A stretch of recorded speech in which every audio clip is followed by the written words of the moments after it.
todo lo que vamos cuando estemos hablando, cuando estemos estudiando la conducta de cada uno, ya en forma específica. Vamos dando cosas que son importantes e interesantes para que es lo que conforma la conducta, pero es lo más pesado, lo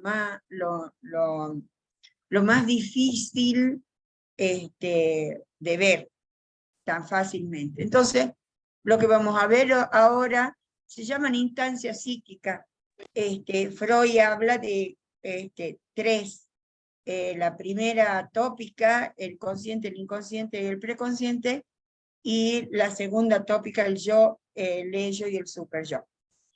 Todo esto lo vamos a aprender con mayor profundidad cuando veamos el desarrollo psicosexual.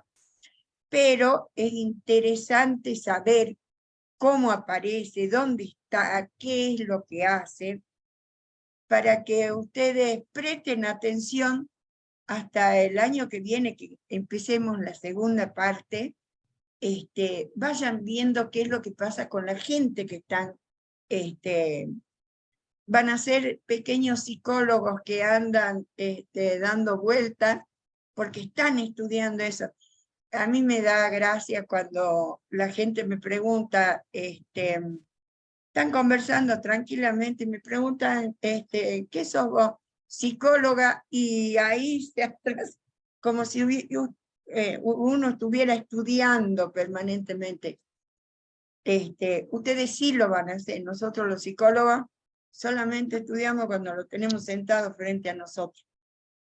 Entonces, Freud le llevaba mucho tiempo saber qué pasaba con las personas que tenían tanto problema. El eje central del aporte que da Freud es el inconsciente.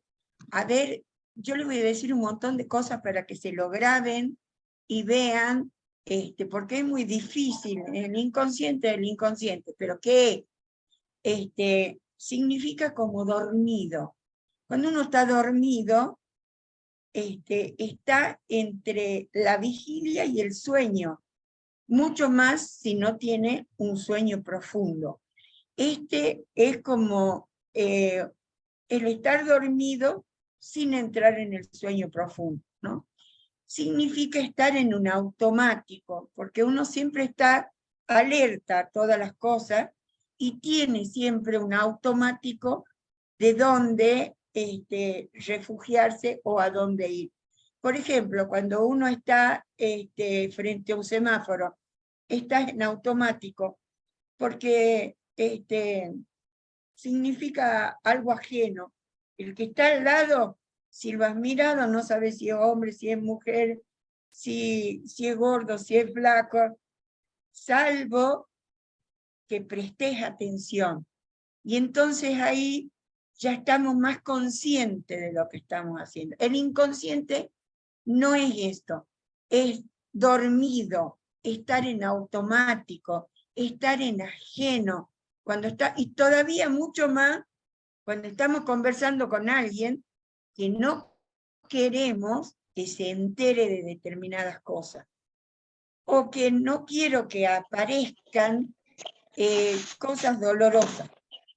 Yo siempre le digo que el inconsciente es el tacho de basura donde tenemos todos los dolores, todo lo peor, todo lo que nos ha pasado, todo lo que hemos sufrido, las angustias y todo, va a ese tacho.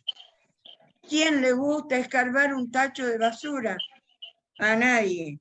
Cuando uno está hablando con el otro, y sobre todo en las situaciones en las que estamos nosotros, en criminalística, en descubrir qué es lo que está haciendo el otro se cubre más, empieza a reforzar sus impulsos y se recicla. Esto es lo que encuentra Freud, ¿sí? Es como en lo neurológico, como programa. Como por ejemplo, pegarle una patada a una pelota, agarrar una pelota de béisbol, como si ya hubieras practicado, ya la conocés. Es como conducir, y si te preguntan qué has hecho en un rato atrás, tenés que pensar porque lo has hecho todo automático. Así funciona el inconsciente, ¿sí? Que va y viene, pero no va y viene tan fácilmente. Va y viene cuando yo quiero dejar pasar, ¿sí? Siempre estamos con problemas, siempre estamos con angustia, siempre tenemos pensamientos e ideas, ¿sí? Dejamos pasar solamente unas cuantas. Como ustedes saben, Freud comenzó, en todas partes sale con el péndulo, que es la hipnosis, y que la persona mira y se duerme, ¿sí? Eso era el objetivo de él. Ya lo trataban antes en el teatro, era más bien humorístico, lo trataban otros autores anteriores a él, en el mismo hospital se llevaban a cabo cosas así raras. Era descubrir aquello que el paciente que concurría a consulta hablaba y decía, pero le parecía que medio dormido, medio borracho, medio estar en trance, era mejor. Pero es lo que pasa ahora. Hay mucha gente que le sigue haciendo a la hipnosis.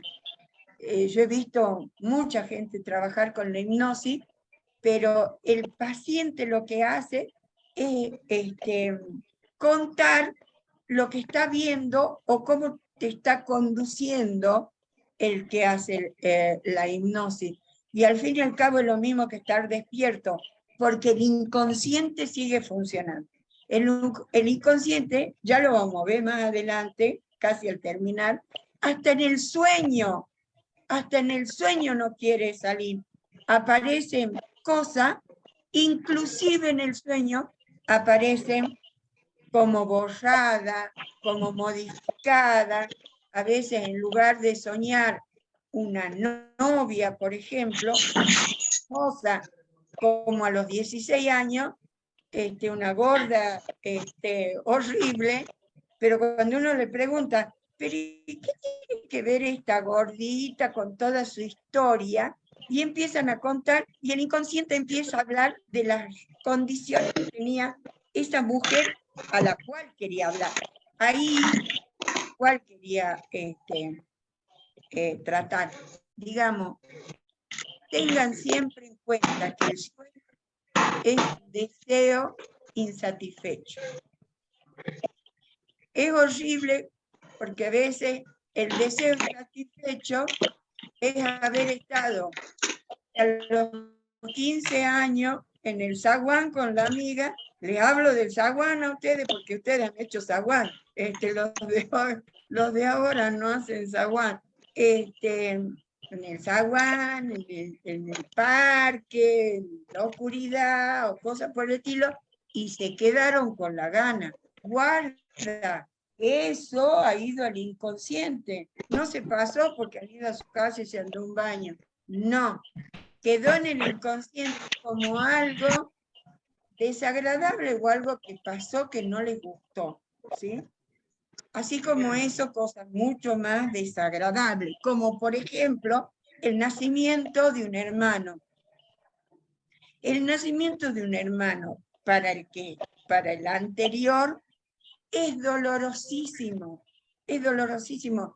Viene a ocupar un lugar que era nuestro, que era simplemente, yo menos mal soy la última, pero yo siempre en las entrevistas pregunto qué lugar ocupa, porque es importantísimo lo que ha guardado esa persona. Si es el segundo, estamos fritos. Si es el tercero, más frito. Y si es el último, pobrecito, porque ya él, o si no lo crían los hermanos, ¿sí? Él más se acuerda de los recuerdos que tiene con los hermanos que con la mamá y el papá, ¿sí? Bueno, me voy, vuelvo. En la hipnosis, lo que hacían era que haya mayor atención concentras, porque la atención en un consultorio que está cerca de la ventana, pasa un auto, pasa un auto, y no es lo mismo que estar en trance. La moto y todo eso que sucede afuera no se lo siente.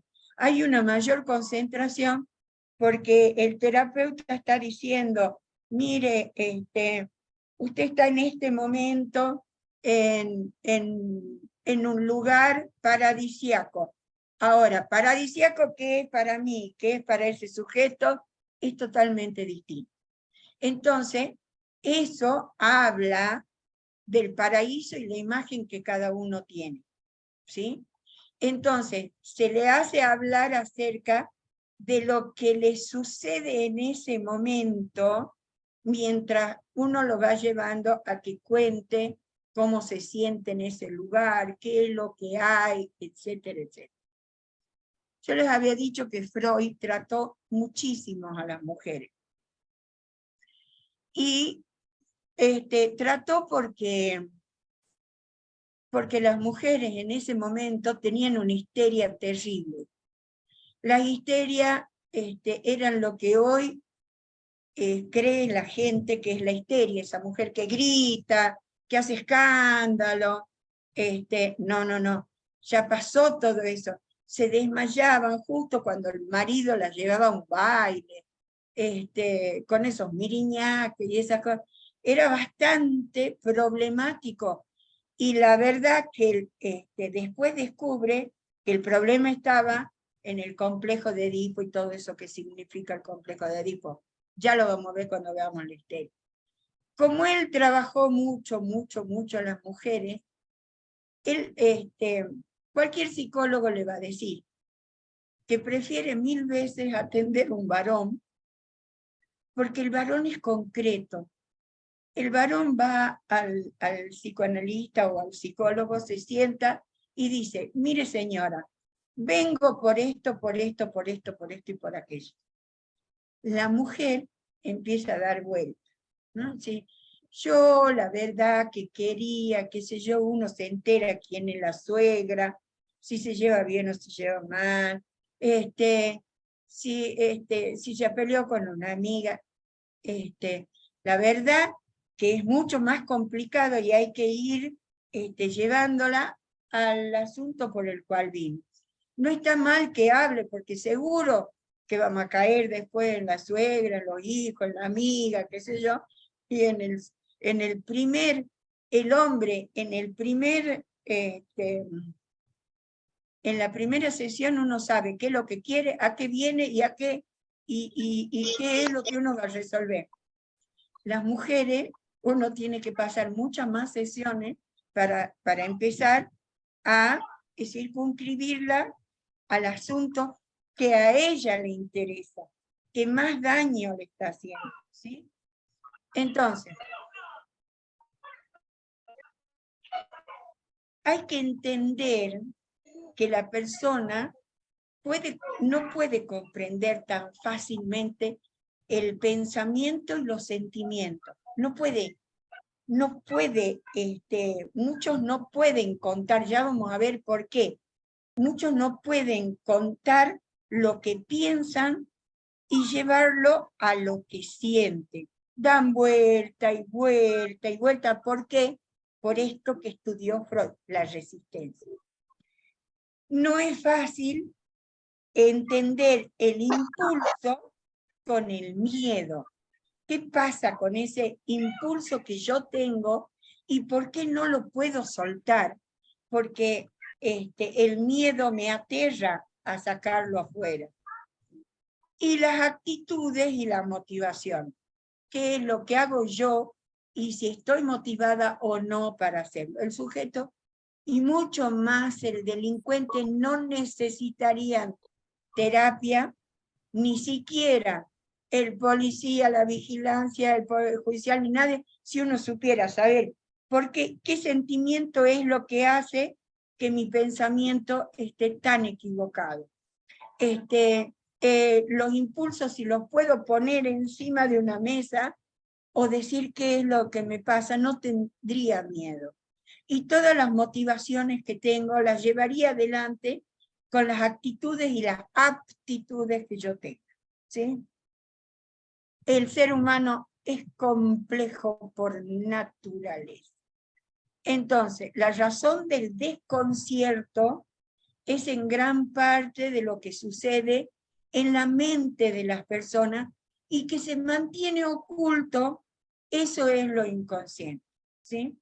Nosotros vamos a aprender cuando la persona que tengamos al frente, el delincuente, la madre del delincuente, el amigo del delincuente, cuando hagamos las entrevistas nos vamos a dar cuenta qué es lo que pasa con el desconcierto que tienen los que han visto a la víctima, los que han visto al victimario, qué es lo que está pasando por la mente de cada uno que hace que tenga esta conducta de odio, de bronca, de rencor, de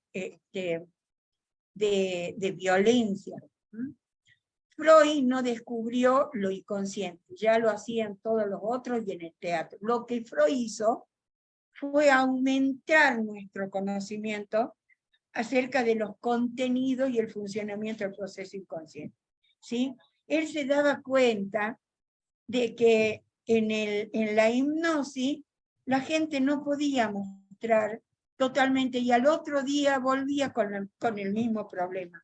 Cuando aparece el inconsciente, antes que aparezca el inconsciente, Freud se da cuenta que la gente contaba, pero que había un momento que no se desenredaba la madeja, ¿sí? Habían cosas que quedaban. Eso es la resistencia. Y decía, si las personas se resisten a tanto, ¿por qué se resisten? Y ahí se da cuenta que hay un inconsciente, que hay una entidad, ¿sí? Que me hace que yo no pueda contar todo, que no pueda sacar ese dolor o esa angustia que tengo dentro. Los postulados centrales de la teoría del inconsciente de Freud no son complicados. No sabemos por qué sentimos lo que sentimos. Cuando vamos al psicólogo, si me quiero separar o no me quiero separar. Me quiero separar, pero no puedo vivir lejos de ella. ¿Qué voy a hacer? ¿Se acuerdan cuando hemos leído el cuento del amor? Cómo el amor se resistía a dejar la isla. Bueno, ese es el inconsciente. En el divorcio pasan estas cosas. Yo siempre digo, hay que hacer terapia para estar seguro, porque no hay peor cosa que se haga sin estar seguro. Cuando uno está seguro, puede comenzar una nueva vida, no se están pensando qué estará haciendo ella, estará extrañando, no estará extrañando. Son un montón de cosas que entran en la inseguridad por no largar ese inconsciente y las cosas que molestan en esa relación, en este caso, ¿sí? No sabemos por qué tememos lo que tememos, ¿sí? En el fóbico no se anima a salir a la calle y no sabe por qué. Algunos sí saben que le tienen miedo a la paloma, le tienen miedo a la gente, le tienen miedo a los lugares cerrados, pero hay muchas veces que dejamos pasar alguna situación y eso es temor, pero tampoco nos animamos a decir cuál es el temor, por qué tememos eso. No sabemos por qué pensamos lo que pensamos, sabemos cómo lo pensamos, pero no sabemos por qué lo pensamos. Sobre todo cuando hay un pensamiento recurrente, ¿sí? Pienso siempre lo mismo, doy vuelta en lo mismo. Eso con terapia se aclara por qué es lo que está pasando, qué es las imágenes esas que tenemos en el inconsciente, todas estructuradas, y no podemos salir. Y no sabemos por qué hacemos lo que hacemos, ¿sí? A veces el golpeador, por ejemplo, sabe que lo está golpeando, sabe que que se, que se enoja con facilidad, porque no, pero no sabe por qué lo hace. ¿Sí? Cuando veamos la psicopatía, vamos a ver por qué lo hace. Pero eso es lo que sabemos nosotros, no lo que sabe el golpeador. Lo que sentimos, tememos, pensamos y hacemos es mucho más complicado e interesante de lo que parece. Ustedes, cuando yo les diga ciertas cosas, van a empezar a mirarlo al otro desde otro lugar. Cuando se equivoque, cuando diga aquello que no ha querido decir, eso es porque está queriendo salir algo del inconsciente.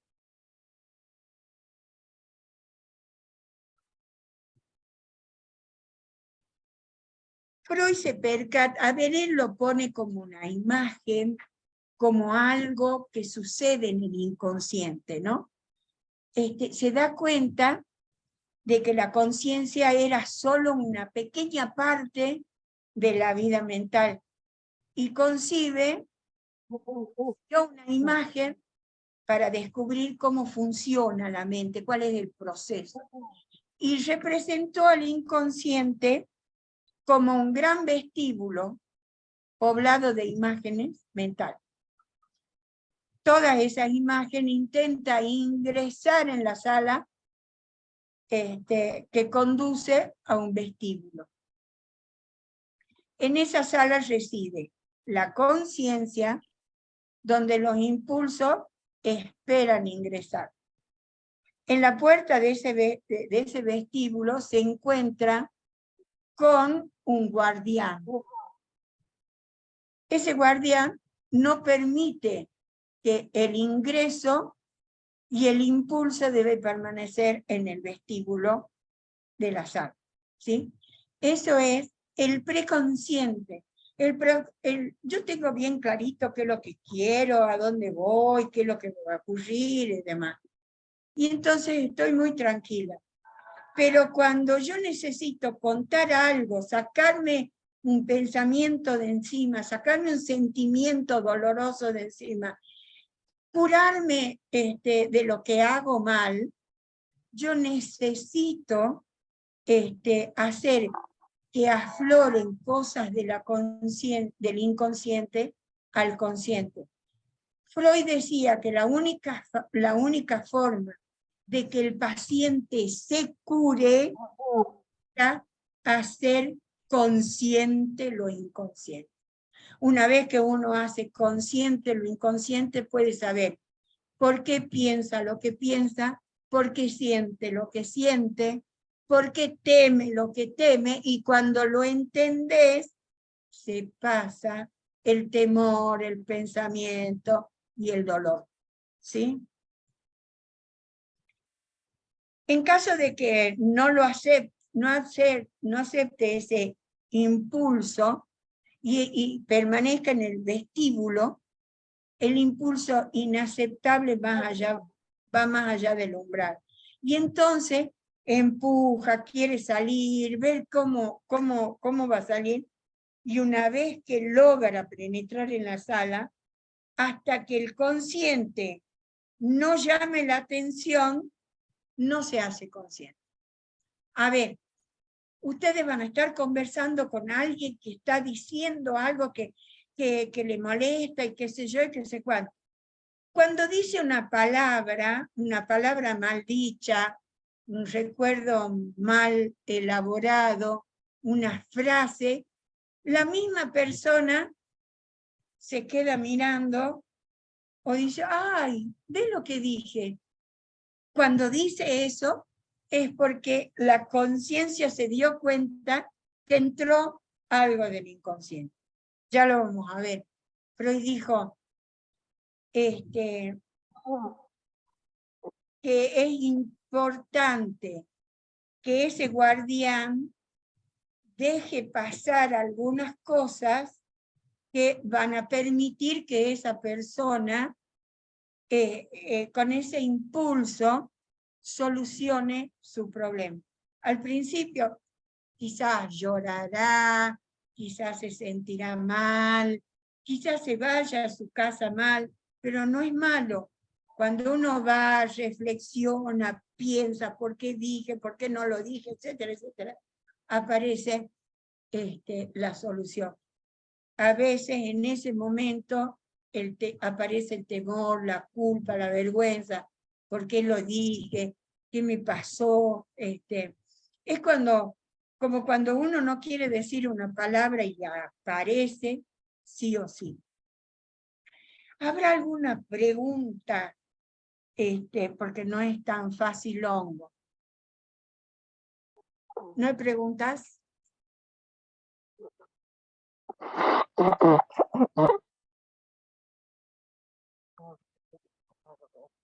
No escucho.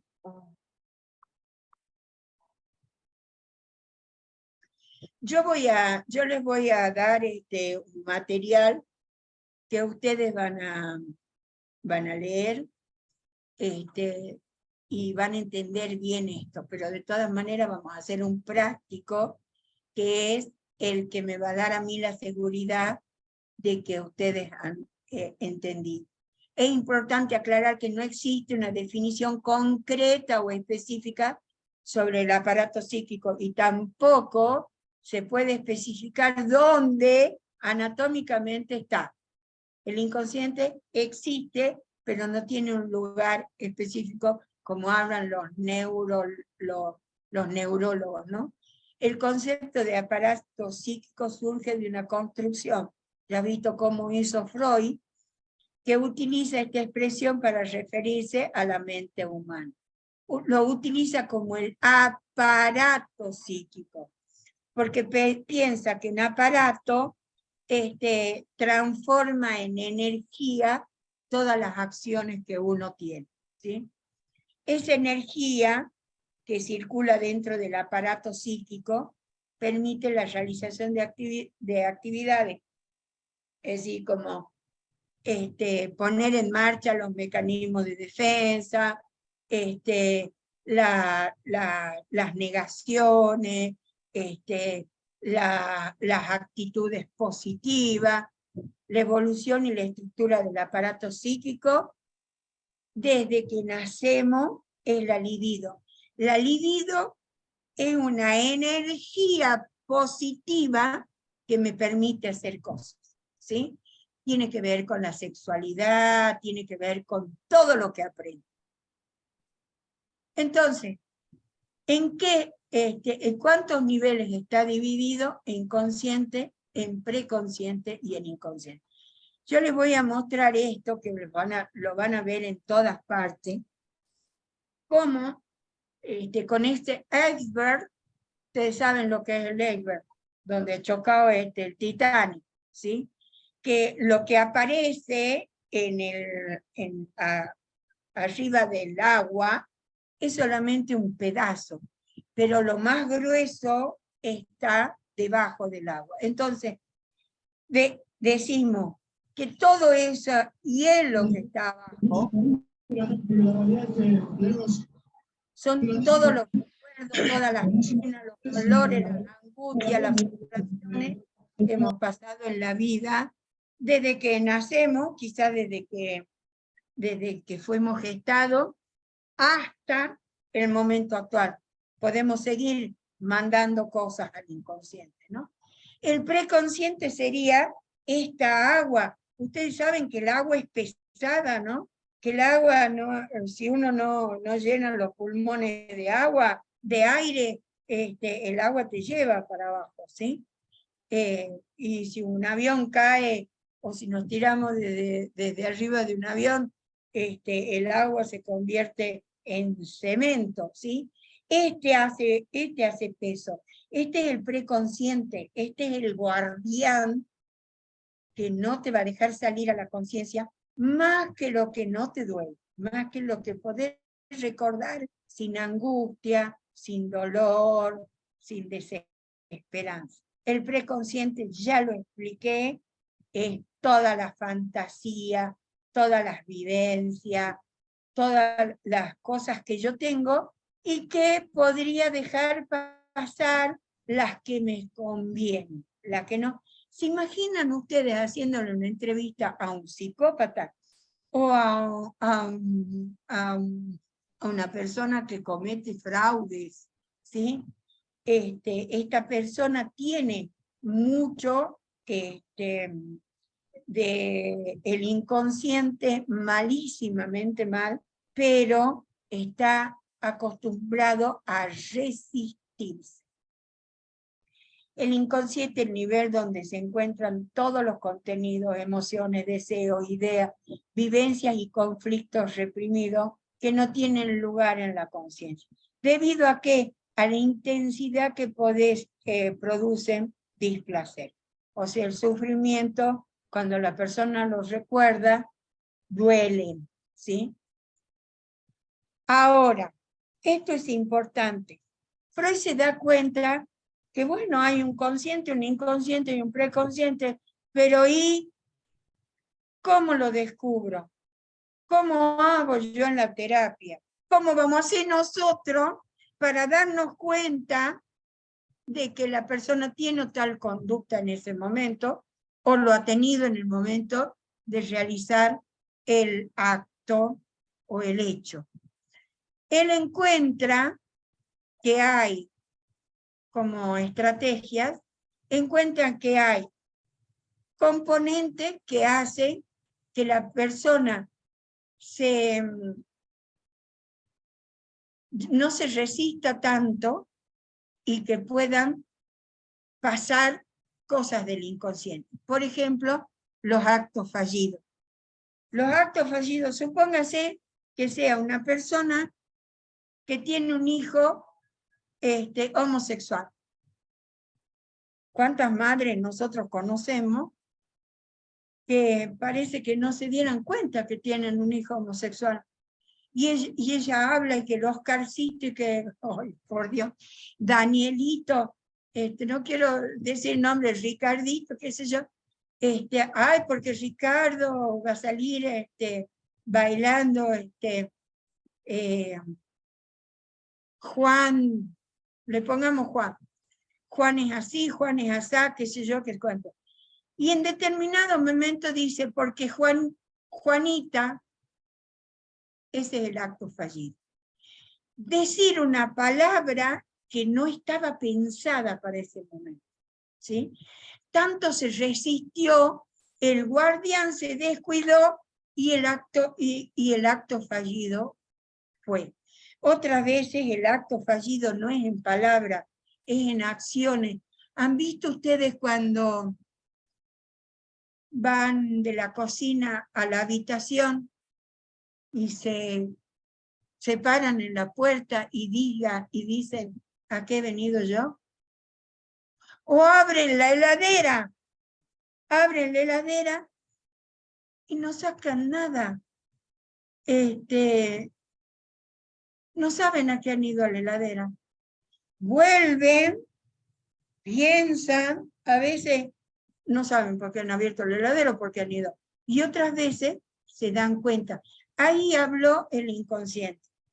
El inconsciente en ese momento es según la historia personal, no se olviden del HP de que tenemos todo. Ese HP es la historia personal, que un acto fallido para el fulano no es lo mismo que el acto fallido para el perengano.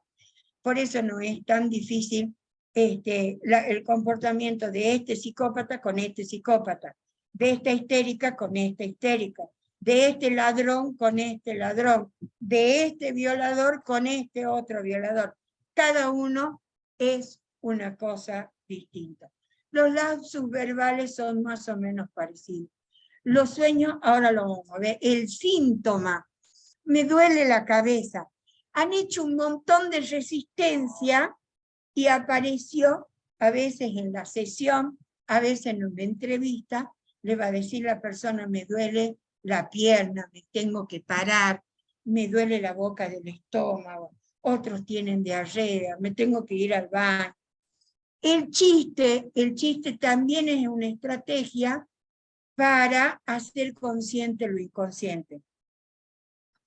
En el chiste hay gente que le puede molestar, volviendo al mismo ejemplo, le puede molestar el chiste de los alcohólicos.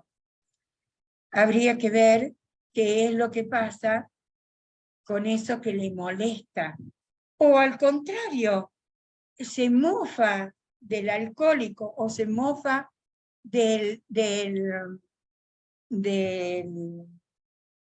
infiel, se ríe del... Hay algo que está pasando dentro, ¿sí?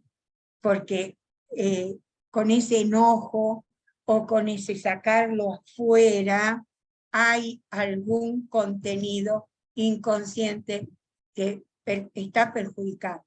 Y lo otro que saca afuera son los 3 proyectivos que en la próxima clase se los voy a mostrar, ¿sí? Acá, por ejemplo, puse un chiste. ¿Qué te parece si Silly Blue?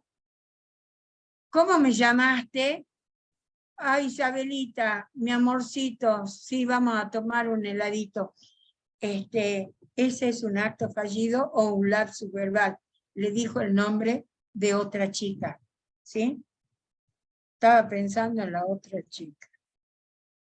Vamos a dejar el ello, yo y el super yo para explicarlo bien en otra clase. Ahora lo que quiero es mostrarle cómo Freud se da cuenta que si no lo quiere contar la persona, o la persona que nosotros tengamos, el delincuente que tengamos nosotros adelante, nos está charlando y hablando y hablando y hablando, le podemos decir, ¿cuál es el último sueño que usted tuvo? ¿Sí? En el sueño va a hablar un montón de cosas. Los sueños se componen de contenidos latentes y contenidos manifiestos. Los latentes son los que están bien,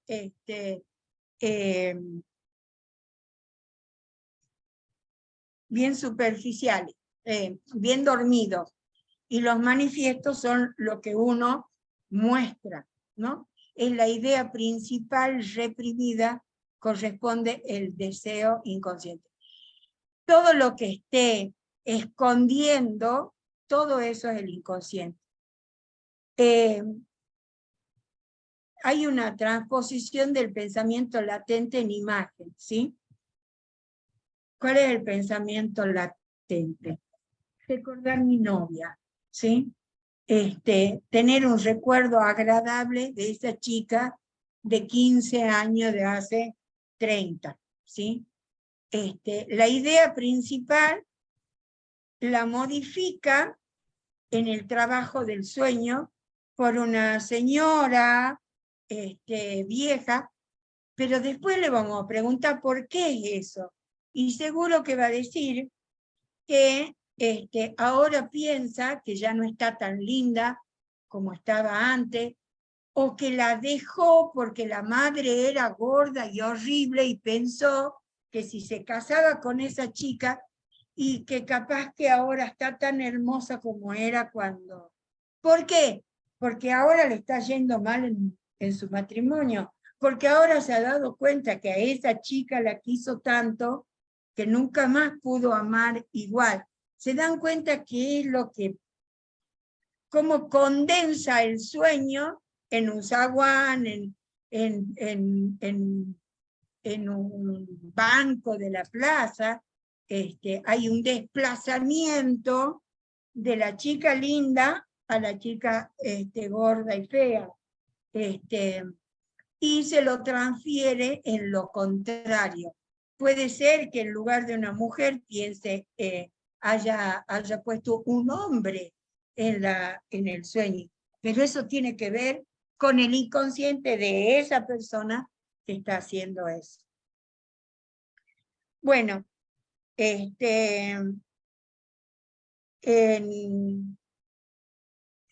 el práctico que yo les voy a subir tiene ejemplos, ¿sí?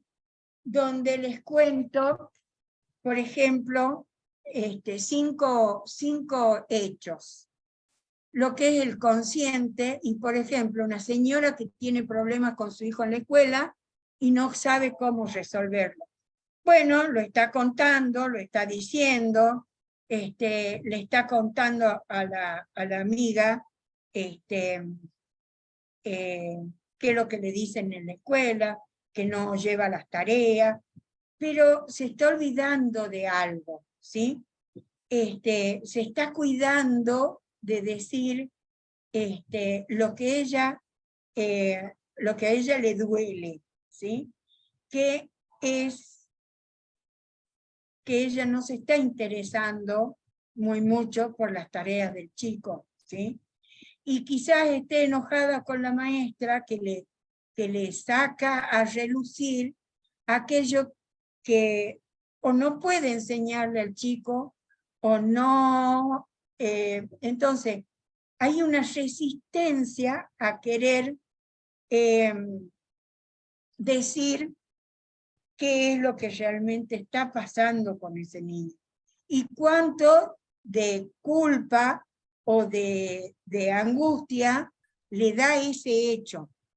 Si no va más allá, el preconsciente lo que está haciendo es que justifique de alguna manera al chico o se justifique ella, porque tiene mucho trabajo, que tiene más hijos, que es el único que ha hecho estas cosas, que los otros le han salido buenos, etcétera, etcétera. El inconsciente donde va a estar, ya se lo he puesto como un ejemplo, en un acto fallido puede decir, por ejemplo,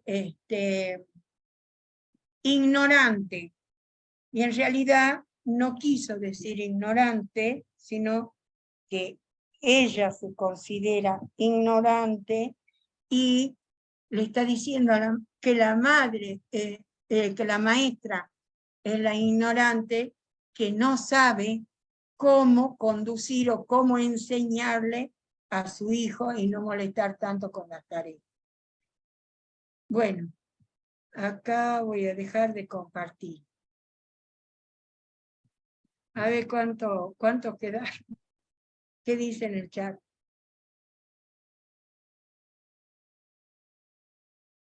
¿Hay alguna duda? ¿Alguna cosa que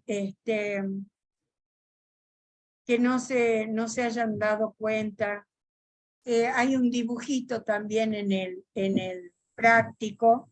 Van a tener en grupo, en forma grupal, van a tener que,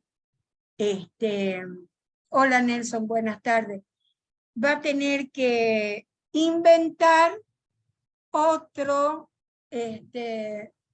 ejemplo de cómo sucede el consciente, el inconsciente y el preconsciente. Así como Freud ha hecho con la sala y el guardián, así tienen que hacer ustedes otro, si quieren poner una situación, pero quiero ver si han podido entender lo que es el inconsciente, el consciente y el preconsciente, porque con eso vamos a trabajar mucho. Nelson, ¿alguna duda? ¿Hay poca gente o a mí no me sale todo?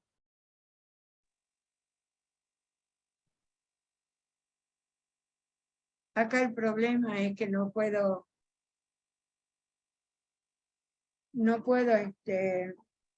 charlar. Somos 27.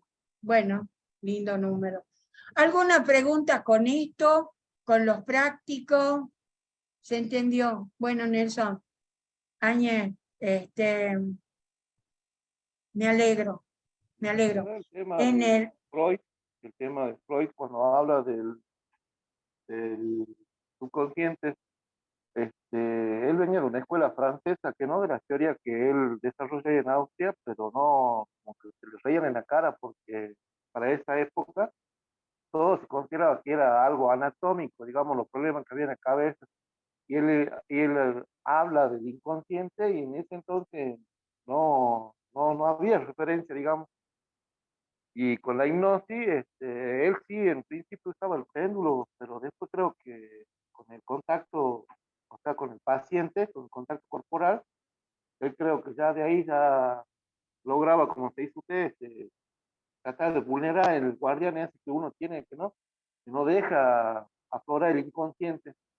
Y yo creo que esa técnica, bueno, él la desarrolla y se hace famoso con eso, ¿no? Pero es que a veces para eso está el psicólogo, para eso van a estar ustedes, para desentrañar cosas. Por ejemplo, yo tenía una paciente que le tenía miedo.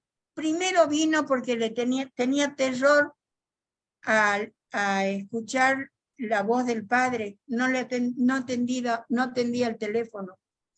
La chiquita quedaba sola en su casa. Digo chiquita porque desde los 12 años la madre empezó a trabajar a la mañana y la dejaba sola.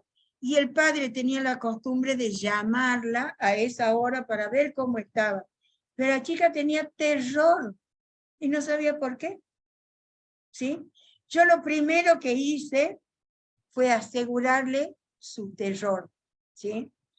Decía, levanta el teléfono y decirle, hola, hola, si vos no querés hablar con él, decí hola, hola, hola, y del otro lado te va a decir hola, hola, se va a dar cuenta que no, y entonces, bueno, eso le dio seguridad a ella y tiempo a mí para descubrir cuál es el miedo, ¿sí? Y después estaba trasladado a la paloma, tenía terror. Tan es así que en la UNSA hay muchísimas palomas, pudo ingresar a la universidad a pesar de haberle tenido miedo a la paloma. Bueno, lo resolvió en consulta, ¿sí? Y el miedo a la paloma fue porque cuando era chica, el padre la llevó a la Plaza 9 de Julio y le compró cosas para tirarle a la paloma, y viste que se vienen todas así. Para ser una chiquita tan chiquitita, ella lo vio como un avance de la paloma para hacerle algo. Le pasó un poco el miedo, pero tuvo la desgracia que una se le posó en el hombro, ¿sí? Y ese miedo lo trasladó después al padre. Todo eso estaba en el inconsciente porque ella no se acordaba nada de eso. Fue a través de un sueño, fue a través de después recordarlo así apenas. Pero miren lo que hace, saca un síntoma, ¿sí? Saca un síntoma, la chica no podía salir afuera, hace desplazamiento. El padre no podía entender por qué la chica no podía atender el teléfono.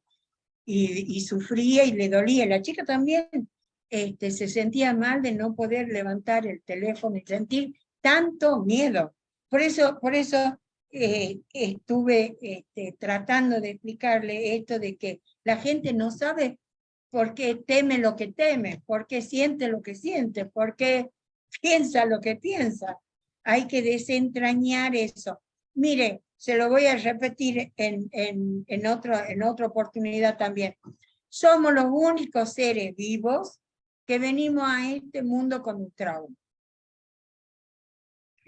Tenemos el trauma del nacimiento. Y ese trauma a nosotros, miren cuándo lo hemos sentido, cuando hemos nacido. Y ese trauma está permanentemente en todos los momentos de nuestra vida. Cuando nosotros sentimos angustia y no, porque ese trauma se instauró en ese momento por respirar. La respiración es dolorosísima. Respirar es doloroso. Para colmo, meten un chirlo en la cola, si es que no respiras. O sea que más doloroso, ¿sí? Entonces, por eso es que la angustia te falta el aire, por eso te toca el corazón, suspirás, tomás más aire. Bueno, todo eso está en el inconsciente. Buenísimo, Jesús. Gracias. Así me gusta que vaya y venga, porque entonces yo puedo largar más cosas. Con el dibujito van a comprender bien. De cualquier manera, yo estoy dispuesta a responder de cada cosa que cosa. ¿Alguna otra pregunta? ¿Alguna duda? Ya vamos a ver con ejemplo. Ahí en el apunte tienen ejemplo de gente porque por qué anuló lo que anuló, por qué mandó al inconsciente lo que mandó. Hay de una señora de una chica recién casada que no se quería casar y cómo le aparecen las cosas del inconsciente. Espero que les sirva el apunte y espero que esto se comprenda bien, porque viene más adelante más complicadito. Bueno, que les vaya bien. Gracias por escuchar, por estar. Muchas gracias. Ahora aviso que dejen de grabar.